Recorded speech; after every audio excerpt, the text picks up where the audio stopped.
আসসালামু আলাইকুম সম্মানিত ভিউয়ার্স, আজকে পানির ঘাস দেখাবো, যেটা হচ্ছে জার্মান হোয়াইট হাইব্রিড ঘাস।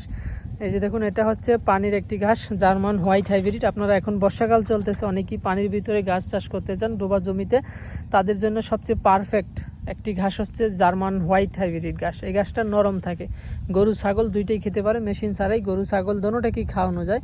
আর অজানা হাইব্রিড ঘাসটা আছে, ওটা আবার ছাগল খেতে চায় না, শুধু গরুকে খাওয়ানো যায়। আর এটার সুবিধা হচ্ছে গরু ছাগল দোনোটাকেই খাওয়ানো যায় এবং নরম থাকে। তো আপনারা যারা কাটিং সংগ্রহ করতে চান, আমাদের স্ক্রিনে দেওয়া নাম্বারে যোগাযোগ করলে এই জার্মান হোয়াইট হাইব্রিড ঘাসের কাটিং সংগ্রহ করতে পারবেন। এই গাছটার বিশেষত্ব হলো, আপনার যত পানি হবে এই গাছটা তত লম্বা হবে।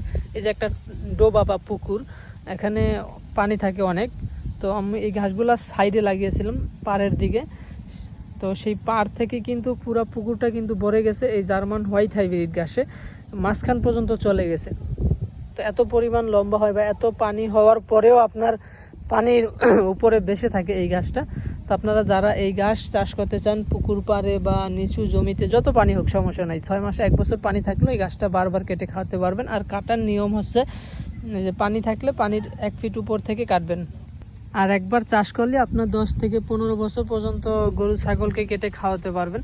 তো এরকম ঘাস যদি নিতে চান, আমাদের স্ক্রিনে দেওয়া নাম্বারে যোগাযোগ করবেন, তাইলে সারা বাংলাদেশে যে কোনো জায়গা থেকে কুরিয়ারের মাধ্যমে এই ঘাসের কাটিং অথবা চারা সংগ্রহ করতে পারবেন। তো দর্শক, আমাদের ভিডিওটি ভালো লাগলে অবশ্যই চ্যানেলটি সাবস্ক্রাইব করবেন এবং অন্যকে দেখার সুযোগ করে দেবেন। সকলে ভালো থাকবেন। আল্লাহ হাফেজ।